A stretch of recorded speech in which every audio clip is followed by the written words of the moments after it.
Alright guys, just uploading the data log from my 158 mile an hour run. Kilowatt RC batteries, they're pretty good packs, heavy as hell.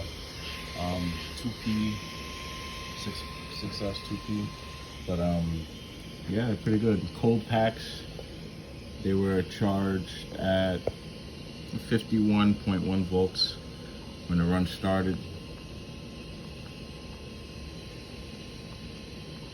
And just so you see the data log. Now I have a perfect pass on the car, so I didn't really get into it right away. As you can see, that's all my trigger pull, and then that's perfect pass. So the car was well past me around here before I gave it the full beams at the end of the run. I think I could have given it the full beams at the beginning, but I'm just nervous, as you could see.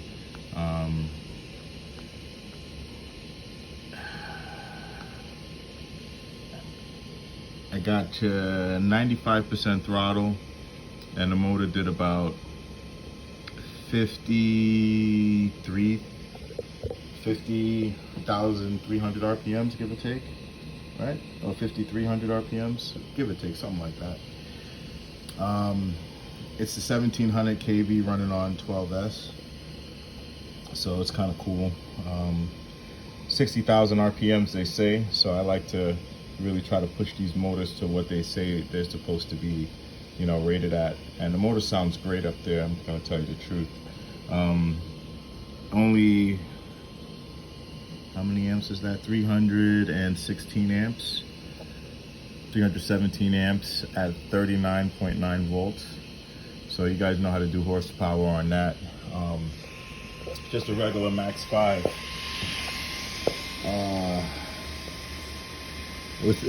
And it's operating technically within its ratings, right? So it's rated for about 250 amps continuous.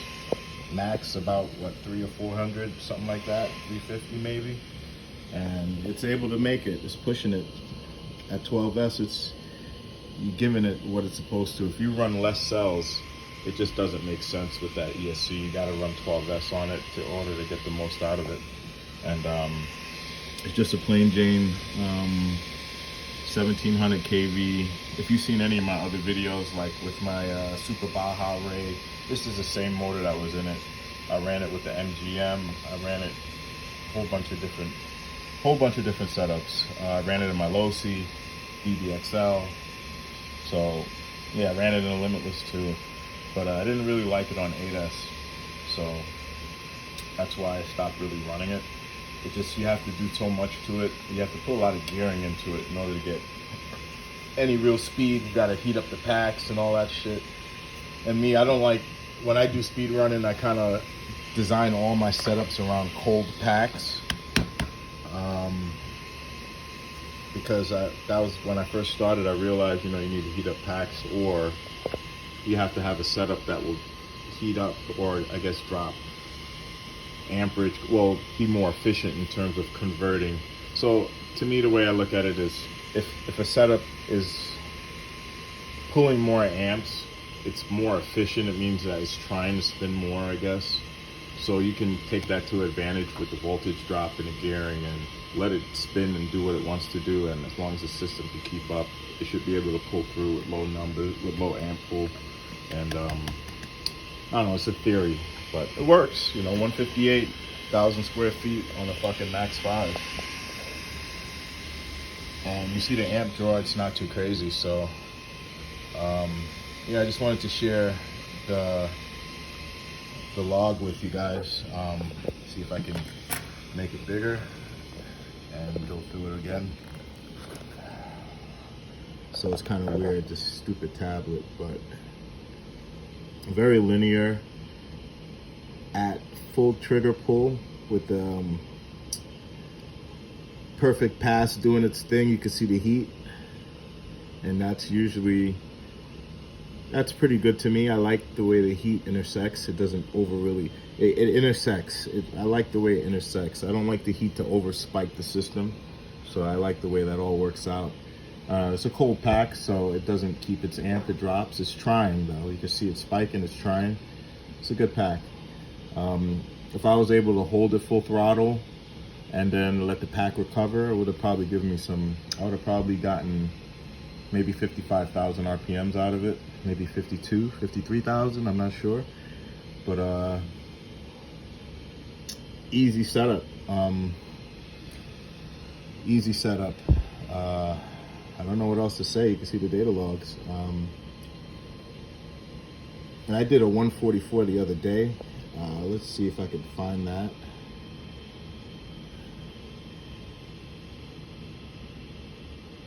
Not sure. It'll load. You know how this thing is.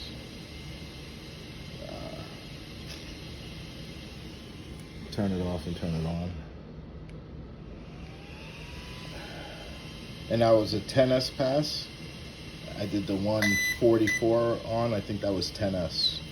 I'd like to see if it was pulling more amps than it was on 12S. I think it would have been. Alright, let's see if we can get it to log in. Sorry, it's a long video. It's just did it on the fly. Figured I'd share the data. I know a lot of people are data hungry and they know how to analyze this shit better than me. So let's see if I can.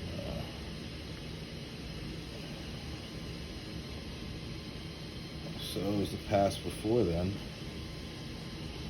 Should be that one. Straight.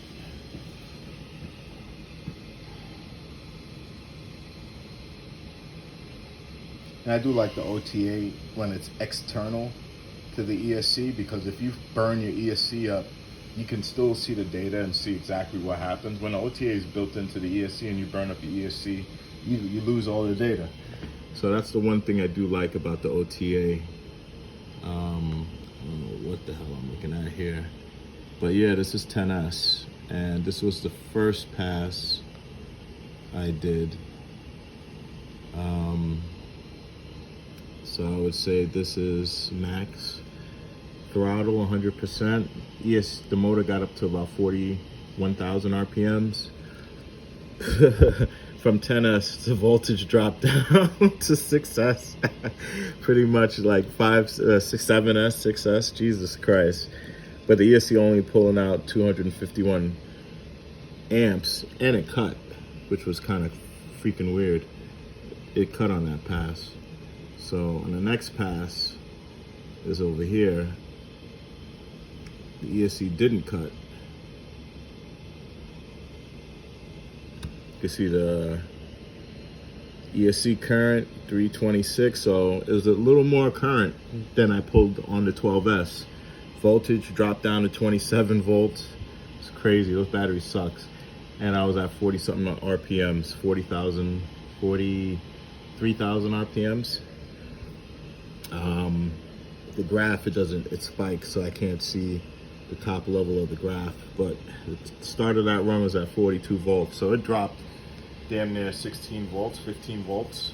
So when I say that battery, that Power Hobby battery pack is bad, that's the 4S. It's dropping all those cells immediately when it's asking for load. But this is a 10S, so if you guys can see it, this is a 10S pass. The mouse is at as much as I could get it. So on 10S, the Hobbywing put that, with shitty batteries, the Hobbywing put the motor at 43,000 RPMs, 100% throttle, 325 amps. So, you know, I think it's a pretty efficient system. It's not over 400 amps, and I'm pulling 150s, 140s, 150s all day long. And the heat isn't too crazy. I guess the way I learned how to speed run is based off of the amount of road I've had. It's only been like a warehouse or that location where you see me running at, and the tops I can get in that amount of 1,000 square feet is about 150, 160 miles an hour, which is kind of nuts.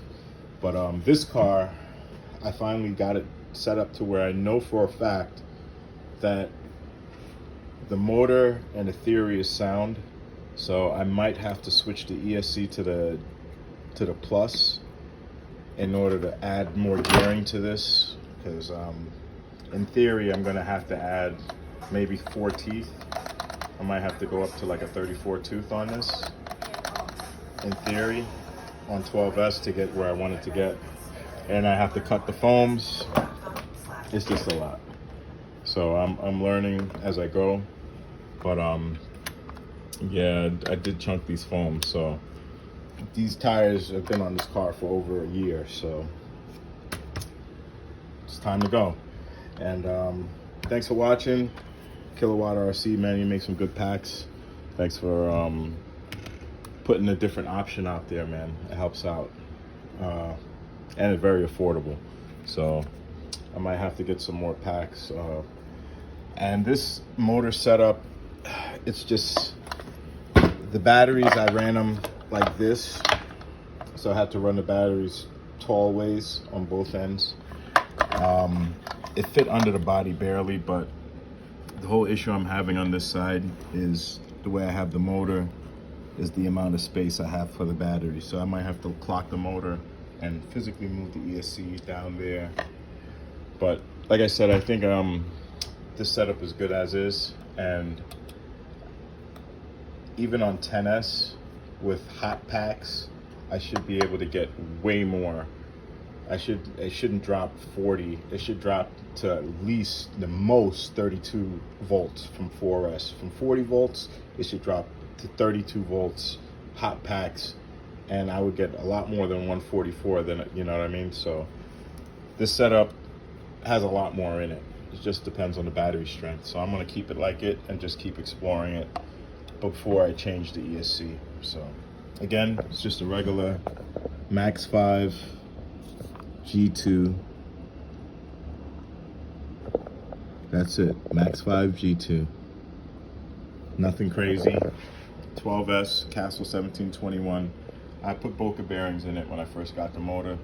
When I rebuilt it, I greased the bearings up, made sure there was grease in there because it's gonna be abused. So, and the motor is spinning to 50, 60,000 RPMs. So if you guys, I did no problems. So that's pretty cool. You can spin it up to about 40, 50,000 RPMs. And I think it's, what was it?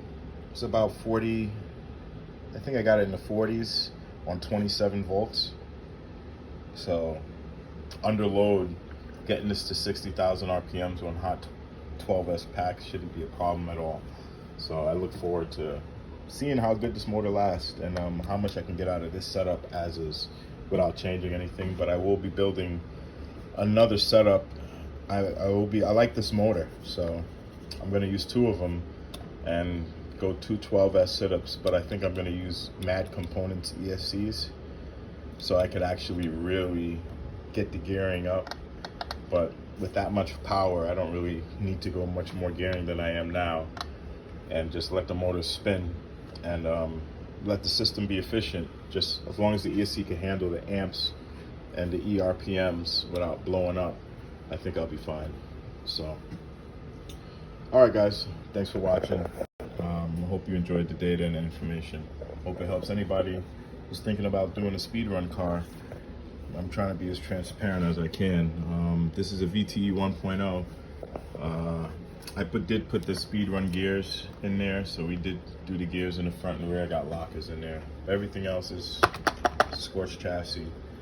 1700 kV 2028 and regular Max 5 G2. So G2 Plus, that's what speedrunners are using out there in Rasa, and they're doing 200 plus, 212, 215. I think my boy Vince did like 205 on his first try with the G2 Plus. So I know the G2 Plus can handle this, but I don't think a lot of people are looking at this motor, or if they are, they're keeping it a secret. But I'll share it to you guys, you know. 1700 kV Castle 12S, beautiful motor, beautiful setup. All right, guys, thanks for watching. Hope you enjoyed the setup and the videos. Take care.